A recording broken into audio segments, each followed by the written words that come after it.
Hi viewers, అందరికీ నమస్కారం. Welcome to Sravya's recipes. Hi అండి. ఇవాళ మన రెసిపీ దోసకాయ పచ్చడి. అయితే ఈ దోసకాయ పచ్చడి ఎలా చేయాలనేది చూద్దామా ఇప్పుడు? ఇక ప్రాసెస్ స్టార్ట్ చేద్దామా అండి? పెట్టుకొని ఇప్పుడు ఆయిల్ ఏం పొయ్యొద్దండి. 1 స్పూన్ ధనియాలు వేయించుకున్నామండి. కొంచెం ధనియాలు వేయించుకున్నాము. ఆల్రెడీ నేను వేయించుకున్నానండి, కాకపోతే కొంచెం సేపు అంటే అప్పటికప్పుడు వేయించుకుంటే బాగుంటుంది, ఆ ఫ్లేవర్ అనేది బయటపడుతుంది. సో అందుకని నేను మళ్ళీ ఒకసారి వేయించుకున్నాను. 1 స్పూన్ జీలకర్ర కూడా వేయించుకోండి. సన్నమంట పెట్టుకొని వేగేదాకా వేయించుకుందామండి. మంట సిమ్లో పెట్టుకొని వేయించుకోండి, మాడకుండా ఉంటాయి. వేయించుకొని ఒక ప్లేట్లో తీసుకున్నామండి. ఇది కొంచెం చూడండి, మంచిగా వేగిపోయినాయి. ఇప్పుడు నేను ఒక బౌల్లోకి తీసుకుంటున్నానండి. మొత్తం కూడా ఆపేసి జస్ట్ అలా కొంచెం సేపు గోల్డ్ షేడ్ వచ్చి పచ్చివాసన పోతే చాలండి, మరీ ఎక్కువ వేగక్కర్లేదు. ఆపేసి మొత్తం ఒక బౌల్లో తీసుకుందాం. ఇప్పుడు ఇదే ప్యాన్లో కొంచెం ఆయిల్ పోస్తున్నానండి. ఆయిల్ పోసుకోండి, కొంచెం సరిపోతుందండి. పోసుకొని ఇప్పుడు కట్ చేసుకున్న దోసకాయ ముక్కలు వేస్తున్నాం.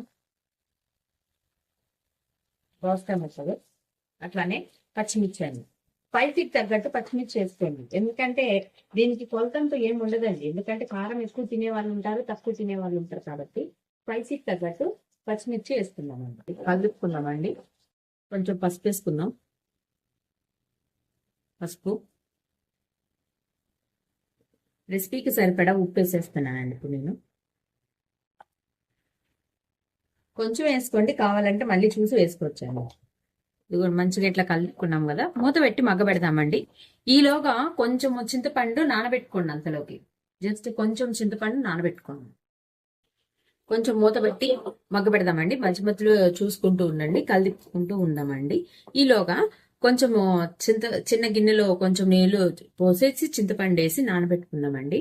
ఇట్లా చిన్న గిన్నెలో చింతపండు తీసుకొని నానబెట్టుకొని ఉంచుకోండి. కొంచెం నీళ్లు పోసుకోండి చాలు. ఇప్పుడు ఇట్లా ఒక జార్ తీసుకోండి. జార్ తీసుకొని దాంట్లో మనం వేయించుకున్న ధనియాలు, జీలకర్ర వేసుకుందామండి.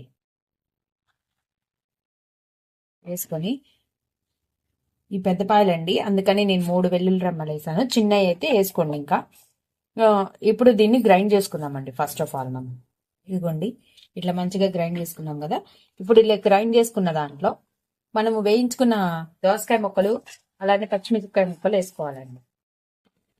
ఇప్పుడు నేను కొంచెం చింతపండు వేసుకుంటున్నానండి. కొంచెం అంటే పులుపు తినే వాళ్ళైతే కొంచెం వేసుకోవచ్చండి. చింతపండు కొంచెం వేస్తున్నాను. చింతపండు వేసి మళ్ళీ ఒకసారి మొత్తం కూడా గ్రైండ్ చేసుకున్నామండి. ఇదిగోండి చూడండి, ఇట్లా కచ్చాపచ్చిగా చేసుకోండి. మరి మెత్తగా వద్దండి, కచ్చాపచ్చిగా ఉంటే అన్నంలో కలుపుకుంటుంటే చాలా టేస్ట్ బాగుంటుంది, కమ్మగా ఉంటుంది. ఇప్పుడు దీన్ని మనం తాలింపు పెట్టుకుందామండి. ఇందాక బాండి నేను వేయించుకున్న బాండిలోనే పెట్టుకుంటున్నానండి తాలింపు. సో నేను కొంచెం ఆయిల్ తీసుకుంటున్నాను. కొంచెం ఆయిల్ పోసుకోండి. ఆయిల్ వేడెక్కాక కొంచెం తాలింపు గింజలు, కొంచెం పచ్చిపప్పు వేస్తున్నానండి. ఇదైతే ఆప్షనల్ అండి, వేసుకోవాలంటే వేసుకోవచ్చు, లేకపోతే లేదు. పచ్చిపప్పు తినే వాళ్ళు కొంతమంది బాగా ఇష్టపడతారు, అందుకని వేస్తున్నాను. మిర్చి, మంచిగా కలిపుకొని కొంచెం కరివేపాకు వేస్తున్నానండి. కరివేపాకు గోల్డ్ షేడ్ వచ్చేదాకా వేయించుకొని తీసేద్దామండి. ఇప్పుడు నేను ఒకే ఒక చిన్నులపాయలు దంచేస్తున్నానండి. ఎందుకంటే ఆల్రెడీ ఇందాక మనం చిన్నులపాయలు వేసుకున్నాం కాబట్టి ఒకటే వేస్తున్నాను. కొంచెం ఇంగు వేసుకుందాం. వేసుకుని మంచిగా కలుపుతామండి. మీరు కావాలంటే వేరే బాండి పెట్టుకోవచ్చండి, ఎందుకంటే ఇది ఆల్రెడీ నేను ఇందాక మీరు వేయించుకున్న బాండి కాబట్టి దీంట్లోనే పెట్టాను. ఇప్పుడు మనం వేసుకున్న పచ్చడంతా ఒక బౌల్లోకి తీసుకొని ఈ తాలింపు వేసేసుకున్నాము. తాలింపు అయిపోయిందండి, పక్కన పెట్టుకుందాం. ఇదిగోండి ఇప్పుడు ఒక పచ్చడంతా నేను ఒక బౌల్లోకి తీసుకున్నా కదా. ఇప్పుడు మనం వేసుకున్న తాలింపు వేసేసుకున్నాను మొత్తం. ఇదిగోండి తాలింపు అంతా వేసుకున్నా కదా, మంచిగా ఇలా కలుపుకోండి. మొత్తం పట్టాలి కాబట్టి ఒకసారి మంచిగా ఇలా కలుపుకుందామండి. ఇప్పుడు లాస్ట్ లో మనం కొంచెం కొత్తిమీర వేసుకుందామండి. కొంచెం కొత్తిమీర వేసుకుందాం. ఇప్పుడు మంచిగా కలుపుకోండి. అంతే అండి, కమ్మటి దోసకాయ పచ్చడి రెడీ అయిపోయింది. ఈ వీడియో కనుక మీకు నచ్చినట్టయితే ప్లీజ్ లైక్ చేసి, షేర్ చేసి, సబ్స్క్రైబ్ చేసుకోండి.